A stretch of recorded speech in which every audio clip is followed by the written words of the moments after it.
ulug'bek aka, hammamiz ham mana juda yaxshi bilamiz, yoshlikda o'g'il bolalar ko'proq futbol o'ynashadi yoki bo'lmasa maktabda turli xil o'yinlarni o'ynash natijasida yoshlikda, misol uchun mayakda qandaydir bir travma olib qolingan holatda buni kelajakka qanday ta'siri bor?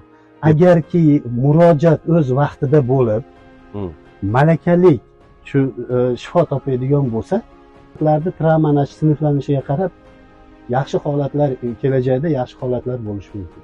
Lekin e'tiborsiz bo'lib, unga kech murojaat bo'lib yoki malakasi yetarli bo'lmagan davo choralari ko'riladigan bo'lsa, albattaki bu keyinchalik katta bo'lganda urug'ni sifatiga va urug'ni chiqishiga anchagina ta'sir bo'lishi mumkin. Har bir travma, har bir erta bo'layotgan jarayon, travmatik jarayon, neyrotik o'zgarishlar natijasida, ya'ni ana shu yerdagi to'qimalardagi travmani hisobiga skleroz bo'lganligi sababli urug' yo'llarini to'sib qo'yish ehtimoli bor.